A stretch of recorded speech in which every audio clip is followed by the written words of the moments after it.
Hello students, आज की class में हम क्लास 9 के एनसीईआरटी बुक का 1.4 एक्सरसाइज 1.4 का बचा हुआ क्वेश्चन सॉल्व करके बताएंगे। तो स्टूडेंट्स, कुछ टेक्निकल प्रॉब्लम के कारण हमें जो है क्वेश्चन नंबर 2 के 3 में ही वीडियो को छोड़ना पड़ा। तो आइए स्टूडेंट्स, आज जो बचा हुआ क्वेश्चन है उसको हम सॉल्व करके दिखाते हैं। तो स्टूडेंट्स, एक्सरसाइज 1.4 के क्वेश्चन नंबर 2 का 4 नंबर क्वेश्चन जो आपका है वह है simplified √5 minus √2 √5 minus √2 into √5 plus √2। तो जैसा कि स्टूडेंट्स आपको हम बता चुके हैं कि ये आइडेंटिटी फॉलोज कर रहा है, a minus b into a plus b. तो आप सिंपली वे में इसको आप फॉर्मूला पर इसको एक्सपेंड कर सकते हैं। a minus b into a plus b बराबर होता है a square minus b square. तो √5 का स्क्वायर माइनस √2 का स्क्वायर का अर्थ हो गया 5 माइनस 2 इक्वल टू 3। तो ये आपका सॉल्व हुआ स्टूडेंट्स।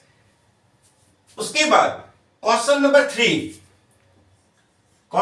3 में कहता है कि recall y is defined as the ratio of circumference, यानी c से इंडिकेट कर रहा है, और उसके बाद of a circle is to its diameter से d से, दैट इज पाई बराबर c by d। This seems to contradict the fact that pi is irrational.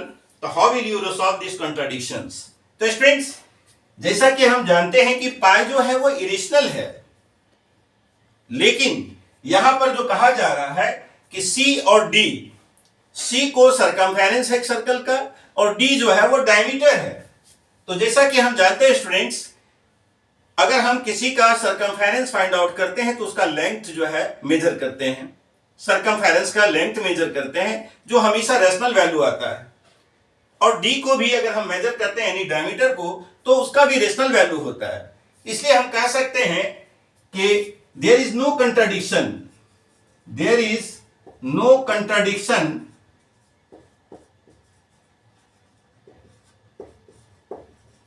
There is no contradiction, यानी कि कहने का मतलब है यहां कोई विरोधाभास नहीं है ना। क्यों?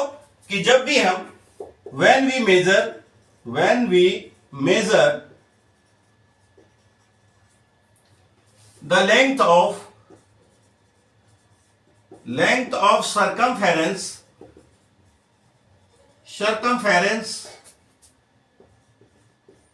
जिसको C से इंडिकेट करते हैं students, and diameter of any circle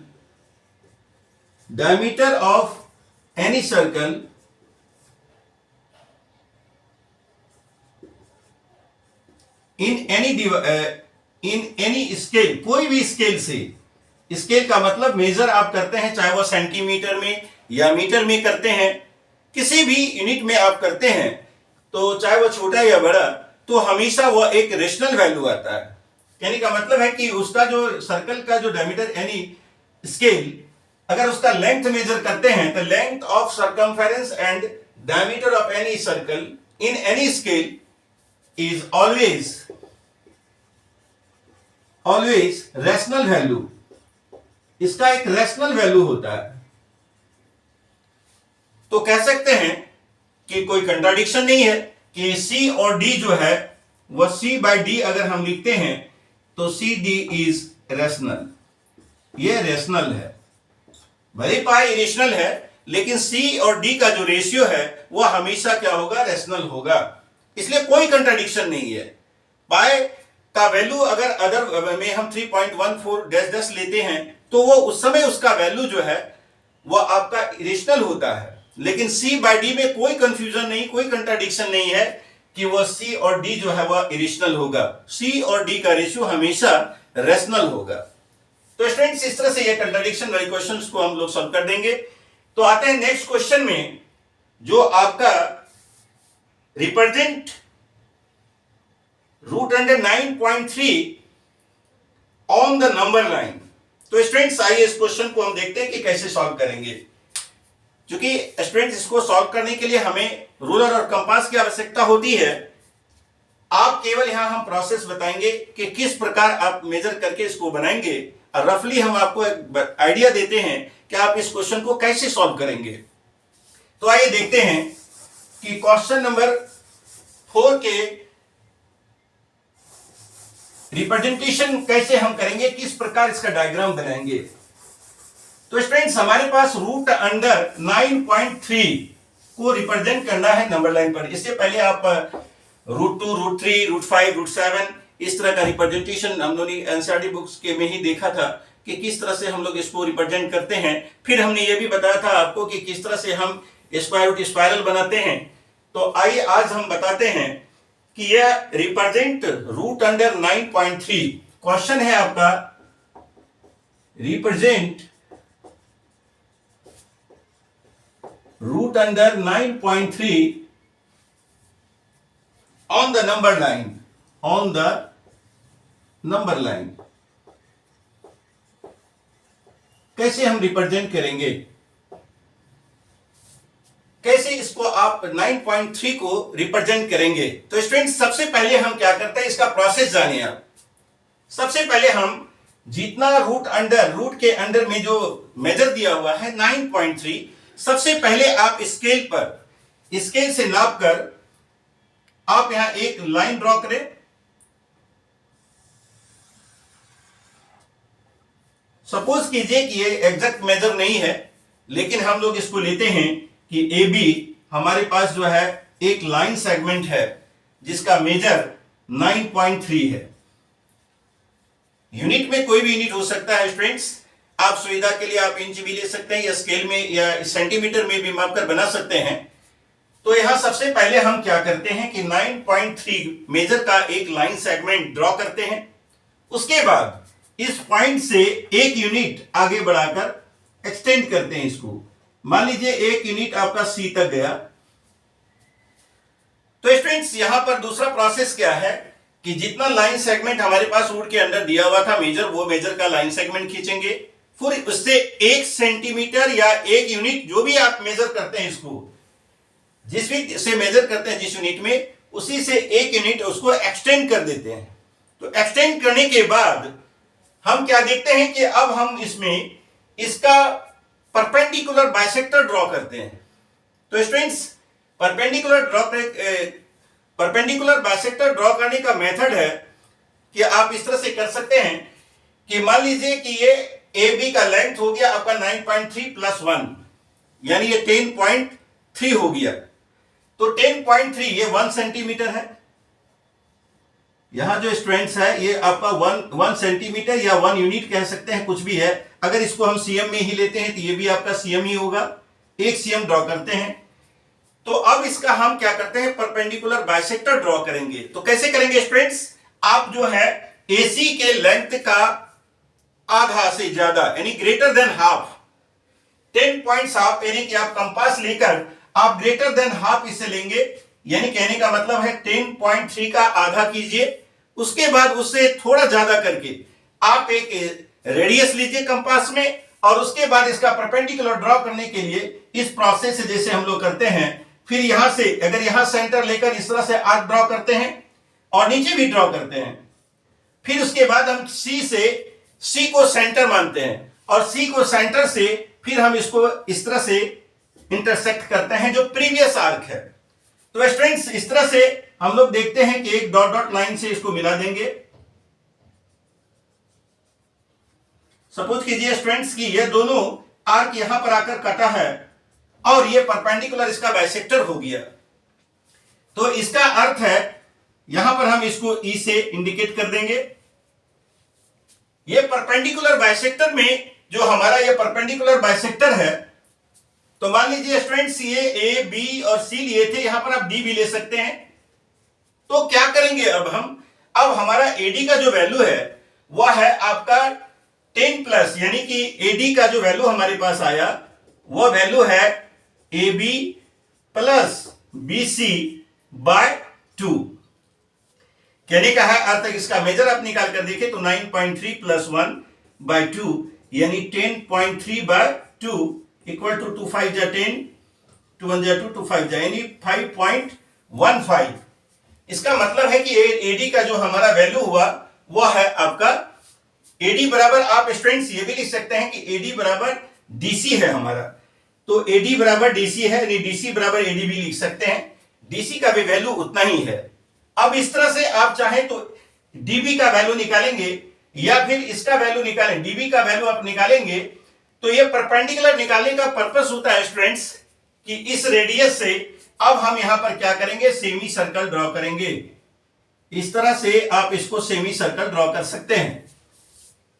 जब ये सेमी सर्कल हम ड्रॉ कर लेंगे तो स्टूडेंट्स देखते हैं क्या, अब इसकी हमारी कोई आवश्यकता नहीं है, इस वैल्यू का हमारे पास कोई आवश्यकता नहीं है। फिर हम क्या करते हैं, यहां पर एक परपेंडिकुलर ड्रॉ करते हैं। स्टूडेंट्स आप परपेंडिकुलर स्केल से भी बना सकते हैं, जैसे 90 डिग्री एंगल के प्रोसेस से आप इसको इस तरह से करके बना भी सकते हैं।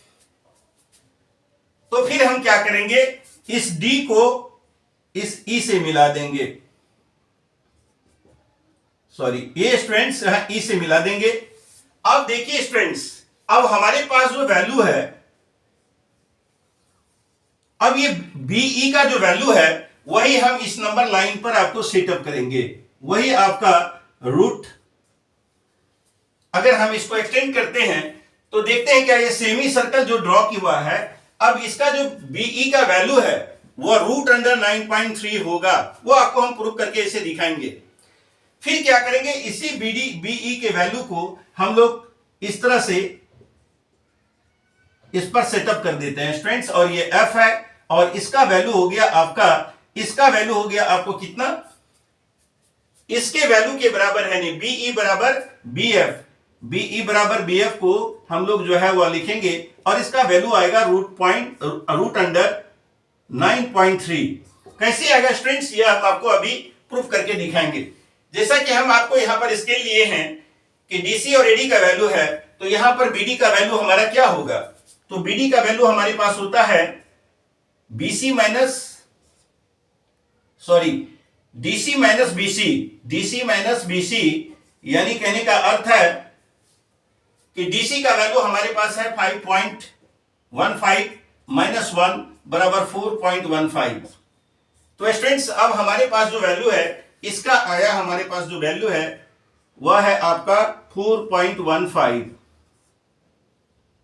तो स्टूडेंट्स यहां से देखिए इसका वैल्यू 4.15 है और आप जो यहां पर जो हाइपोटेनस खींचा हुआ है that will be equal to radius of this semicircle. आप देख रहे हैं AD बराबर DE और बराबर DC। इसका वैल्यू हमारे पास DE का जो वैल्यू है वह DE का वैल्यू कितना आएगा, तो स्टूडेंट्स यहां देखते हैं, हम लोग करते हैं DE बराबर, DE का वैल्यू हो गया, ये हमारा इसका हाफ आया था रेडियस के बराबर, तो DE का वैल्यू यहां पर आप लिख सकते हैं DC बराबर AD बराबर 5.15 है। तो क्लियर है स्टूडेंट्स, आप देखिए कि ये परपेंडिकुलर ड्रॉ किए हैं और आपके पास ये बेस है, ये परपेंडिकुलर है। तो पाइथागोरस थ्योरम से हमारे पास हाइपोटेनस दिया हुआ है 1.51 और ये हाइपोटेनस और बेस हमारे पास दिया हुआ है, तो हम क्या करेंगे, इसका परपेंडिकुलर ड्रॉ कर देंगे। तो अगर परपेंडिकुलर का वैल्यू आप निकाल कर देखेंगे तो देखिए क्या है, BE बराबर, तो स्टूडेंट्स जैसा कि हम जानते हैं कि BE square plus BD square बराबर क्या होगा, DE स्क्वायर। तो इस तरह से अगर आप BE निकालेंगे तो BE स्क्वायर बराबर हो जाएगा आपके पास DE square minus BD square. तो इसका वैल्यू देखिए स्टूडेंट्स क्या है, D का वैल्यू हमारे पास है 5.15 का होल स्क्वायर माइनस BD का वैल्यू हमारे पास है 4.15। क्या स्टूडेंट्स हमारे पास यहां पर 4.15 है। अब आप इसको स्क्वायर करके देखिए कि अगर इसका जो स्क्वायर BE का वैल्यू आप निकालेंगे वह होगा आपका रूट अंडर 5.15 का होल स्क्वायर माइनस 4 1 पॉइंट का होल स्क्वायर 15 का होल स्क्वायर। तो आइए स्टूडेंट्स इसका आप मल्टीप्लाई करके देखिए कि इसका वैल्यू क्या होता है। 515 और 515 को मल्टीप्लाई करते हैं।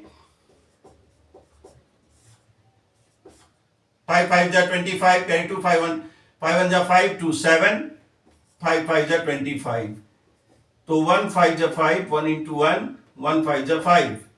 तो स्टूडेंट्स अब हमारे पास फिर 5 से करने का है तो 5 यही होगा, यही वैल्यू होगा 5 7 5 2 तो 5 15 कैरी 6 2 यानी कहने का अर्थ है कि एक डिजिट 2 डिजिट के बाद है स्टूडेंट्स तो यहां पर 4 डिजिट के बाद हमारा पॉइंट बैठेगा और ये होगा 2652225। तो यहां पर इसका वैल्यू हम पुट अप करेंगे तो हमारे पास हो गया 26.5225 माइनस, अब इसको फिर स्टूडेंट्स आप 415 को मल्टीप्लाई करें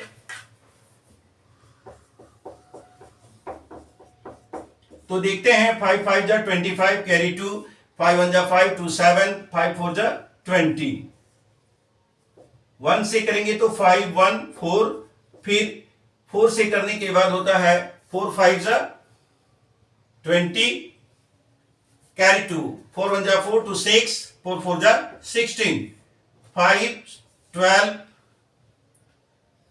1 1 2 फिर यहां आता है 12 7 1।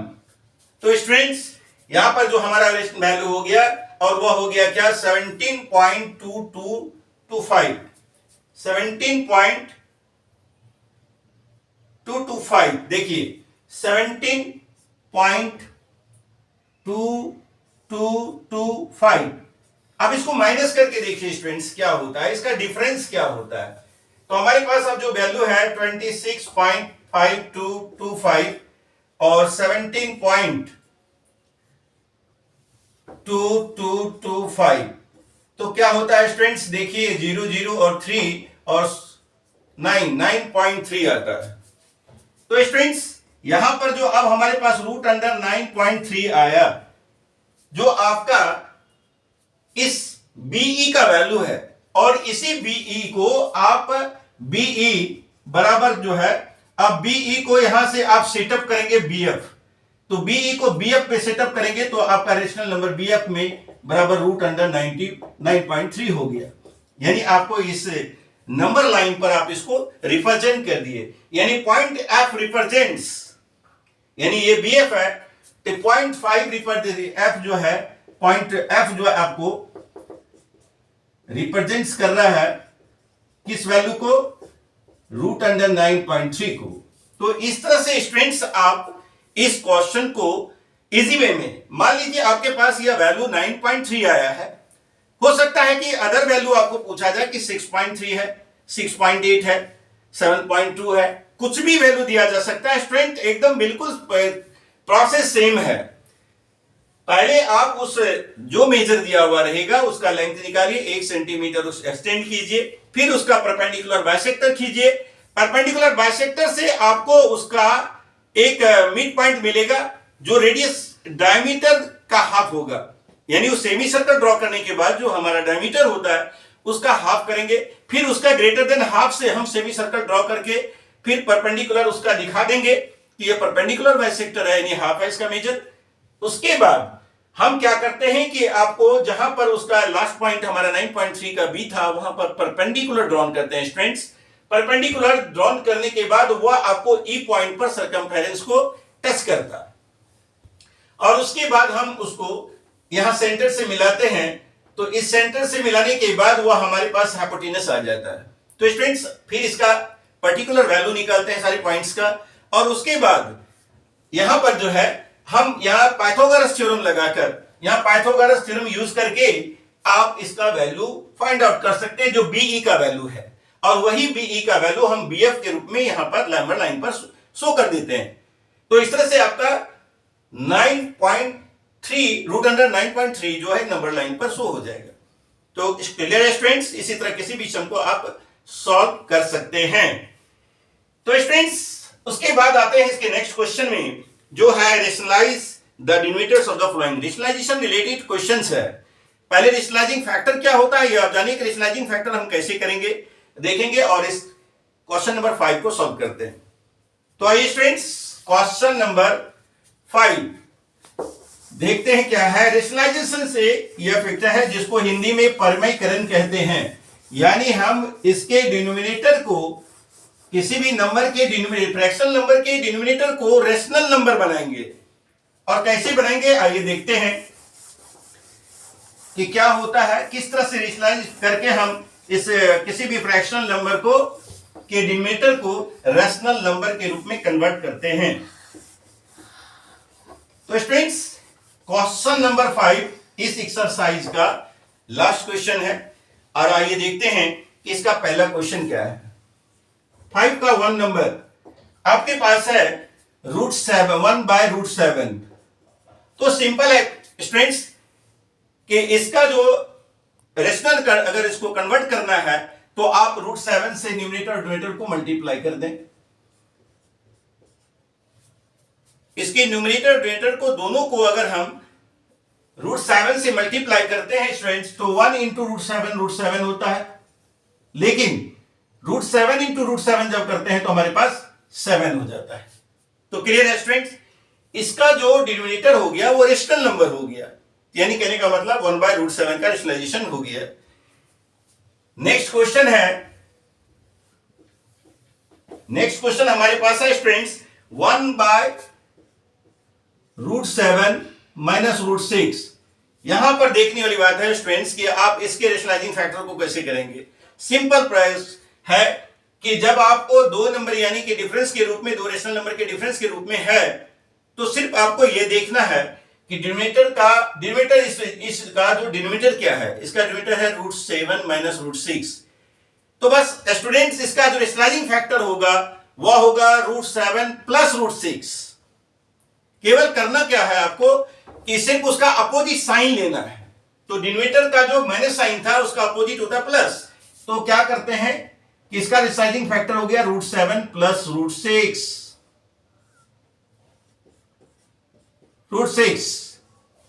हो गया स्टूडेंट। सेम नंबर से, क्योंकि हम जानते हैं कि किसी भी सेम नंबर को अगर किसी फ्रैक्शन में अगर हम मल्टीप्लाई करते हैं तो उसके वैल्यू में कोई फर्क नहीं आता है।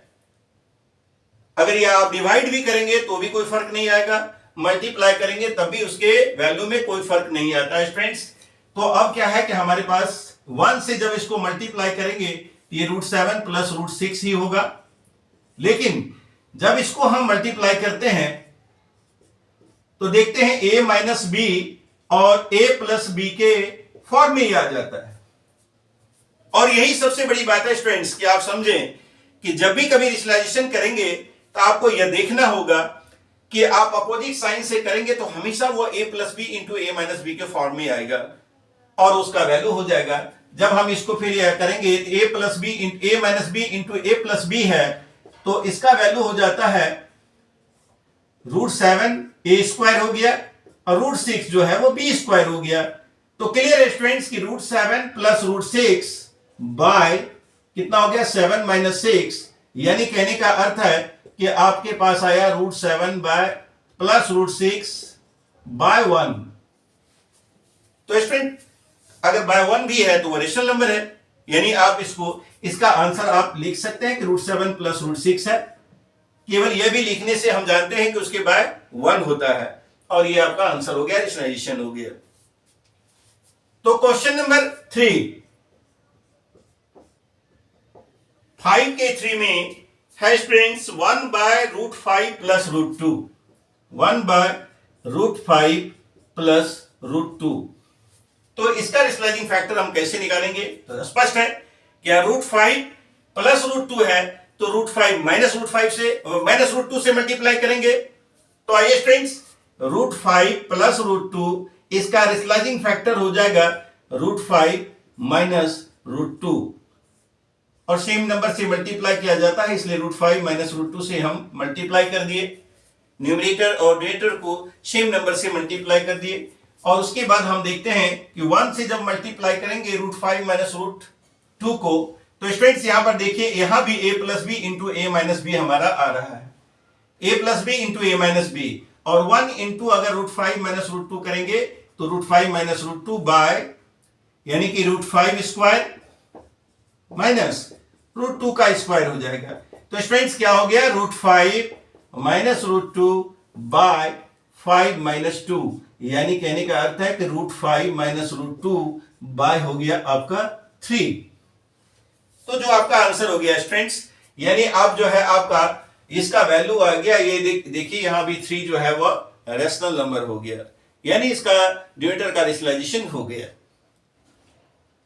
तो स्टूडेंट्स आइए अब इस एक्सरसाइज का लास्ट क्वेश्चन देखते हैं क्या है। क्वेश्चन नंबर 4 आपके पास है 1 बाय √7 माइनस 2, √7 माइनस 2।